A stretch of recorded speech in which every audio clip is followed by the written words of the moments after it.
Should Arsenal have cashed in on Gabriel Martinelli? That's an issue that has been raging through the fan base. Well, okay, it hasn't, but it's a question that I've had with a couple of friends, and I thought it was a viable video idea to make because the last video did so well. So thank you guys for that. But I really wanted to discuss the plight or the rise and the fall of Gabriel Martinelli at Arsenal because I don't know, you and I watching this as fans, we love players that were there for us in the down moments. In the down moments, it was Aubameyang, it was Saka, it was Martinelli, it was Smith Rowe. Like they were the shining joy of Arsenal when we weren't so good. And now we're at a level where we're challenging for the league, we're challenging for the Champions League. I don't care what you guys say, we are at that level. Please act like it, Arsenal fans. Like, have we outgrown Gabriel Martinelli? Has he not made the step up in a way maybe Bukayo Saka has, or maybe Martin Odegaard has? So that's what I want to discuss in this video. I want to talk about kind of the issues that I've seen with Gabriel Martinelli.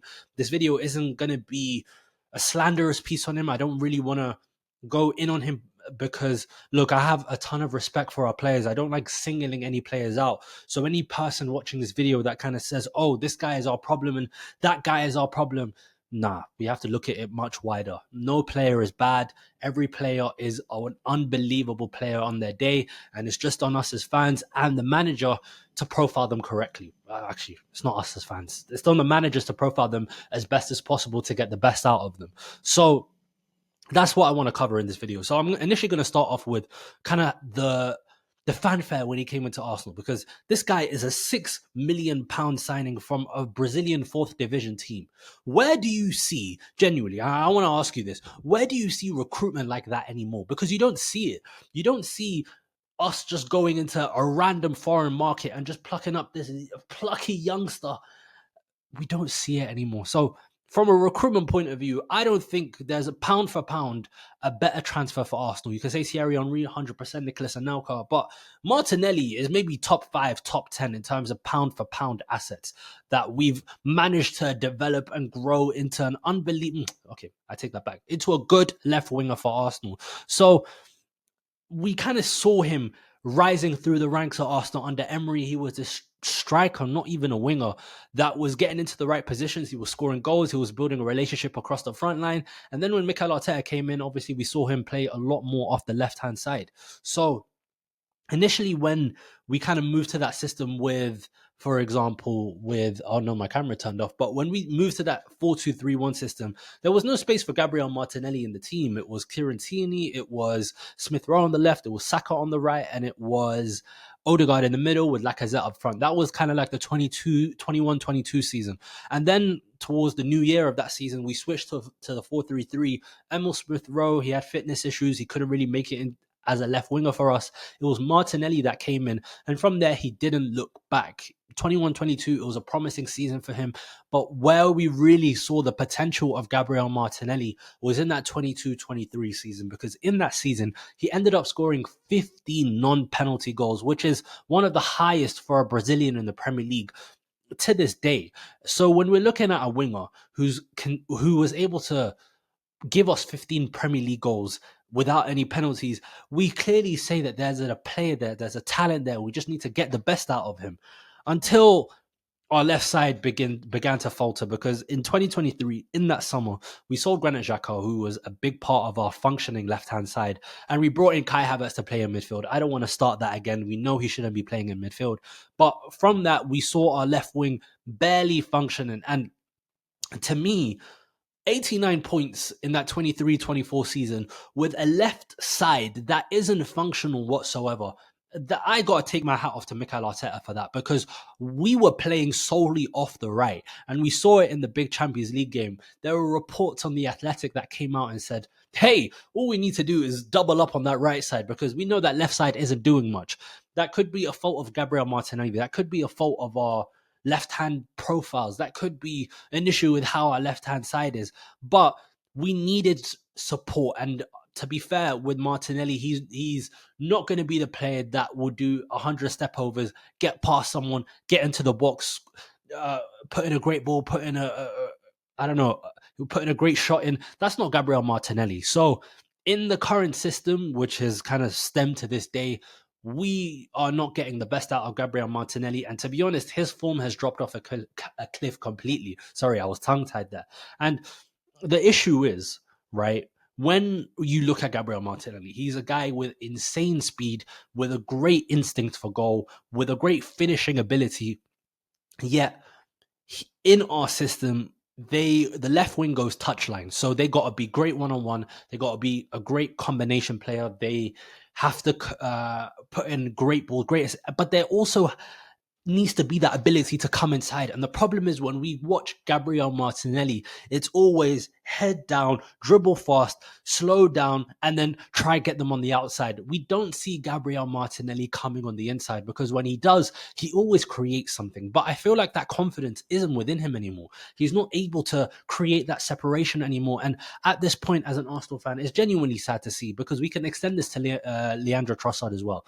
For me, Leandro Trossard isn't my favorite player in the world, but he gets the goals, he gets the assists, so I can't really say much. But our left wing right now is crying out for some help, which is why in the last video, I was so happy with this summer transfer window because we ended up addressing a lot of it. We signed Eberechi Eze, who for me isn't a left winger, but he can play there because we have also signed Piero Hincapié to share that overlapping left back role with Ricardo Calafiori, who will get the best out of Eberechi Eze. Wow, I'm tongue tied today. So I think that's a big thing for us. And I go back to the start of this video. Should we have cashed in on Gabriel Martinelli? I think so. I think for me, I don't want to be at a point where I'm harboring sentiments for players that just really are not at the level where we can't get over the line with them. And unfortunately, with Gabriel Martinelli, I think the ship has sailed for him at Arsenal. I think when we look at his contract, I believe it expires in 2027, and I have it on good authority. And I think there's been news that has come out this summer of Arsenal actively looking to ship out Leandro Trossard and Gabriel Martinelli, and I just don't think the market was there outside of Saudi. I think Saudi tried to put in a 40 to 50 million pound bid, but I think Arsenal were valuing Martinelli more at the 60 million pound range. So should Arsenal have tried to do more to get Gabriel Martinelli out the door? Potentially, maybe, because let's say Eberechi Eze is not used as a winger, maybe long term. We see him as an inside player. We still need that left winger. So for me, we got to be looking at players like Antoine Semenyo or Bradley Barcola. It has to be one of those two because they give us elements that we don't get currently on that left-hand side. Power, the ability to come inside, graceful dribbling, left foot, right foot, unpredictability, which is something that I cannot say about our current left wing options outside of Eberechi Eze.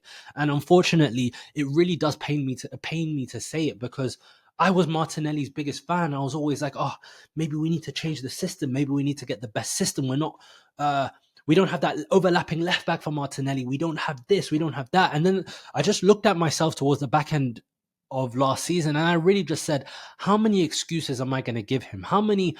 And I try to mean this in the most positive and nicest way possible, but in my mind, am I just delaying the inevitable? Am I just saying, look, like, thank you for getting us to this point. Thank you for all of your contributions so far, but we're at a point now where we need to challenge, where we need to go strength after strength. I want us to build a dynastic sort of team.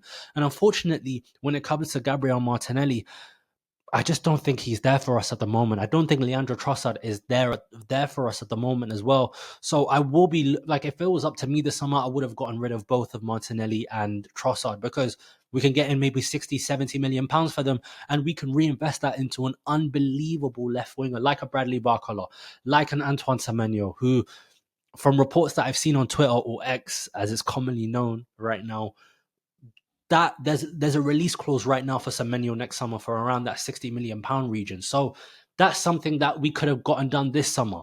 Now, beggars can't be choosers. I love that we signed Piero Hincapié. I love that Ricardo Calafiori is a lot more fit this season, and it looks like he's not getting those really freaky knee injuries that we saw from last season. So that's one thing I'm really looking forward to because our left side needs to be as fluid as possible. We cannot have yet another season where everything is tailor-made to our right side, yet when it comes to our left side, we can't really get out of it.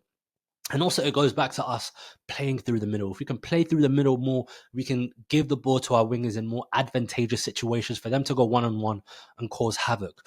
This is a shorter video, but I really wanted to highlight why Gabriel Martinelli needed to be moved on. I think Martinelli, like, when it comes to how good a left winger can be, and when I look at Arsenal right now, the quality in depth, but or the quality gap between the right wing and the left wing has never been higher at Arsenal. The right wing is so stacked with Saka and Madueke, but when we look at the left wing right now, hey, I'm not including Eze in this, but hey, we need more. And I shouldn't have to put conditions on seeing the best quality in a player. I shouldn't have to ask for an overlapping fullback. I shouldn't have to ask for this. I shouldn't have to ask for that. I should just see the quality there.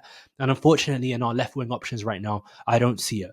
But I am not making this video to hate on any player. I am not making this video to pile abuse on any player. No, I want to be the furthest from that. I want us to respect what Martinelli and Trossard have done for this football club, but because they've scored really important goals for us, they've gotten us out of some dark moments. But I do want to say we can upgrade on them. Like how I felt that we could have upgraded on Granit Xhaka in the 22-23 season, yet we still haven't on him yet, which is unfortunate. We can upgrade on our left wing. We have to, because to chase a Liverpool, to chase a PSG in the Champions League, to chase a Barcelona in the Champions League, look at the quality they have in their front line. And unfortunately, right now at Arsenal, I don't see it. So if we can move them on in January, if we can move them on in the summer, I really think we have to. So that's my thought on Gabriel Martinelli. I do think we should have moved on from him. I do think we should have moved on from Trossard, but there still are players that I'm going to give them my full backing, as you should as well. But just know in the back of your mind, there's changes coming for that left wing. And I hope that with a new signing or a new way that we eventually play this season, we're going to be seeing a lot more fruitful partnerships and connections on that left, similar to the way that we've seen on the right-hand side for the last 4 years. So that has been this video. Let me know what you guys think down below in the comments about Gabriel Martinelli. Sorry I've started so much in this video. I've really been thinking about this for so long, and I consistently get cooked on my opinions on Twitter about Gabriel Martinelli. So I wanted this to be an opportunity for me to kind of explain myself and to really go into why I think he should be moved on. So yeah, leave a comment down below if you've enjoyed this video. Let me know what you want to see next. I've been Remedy. You guys have been my loyal subscribers. Take care. I'll see you very soon for another video.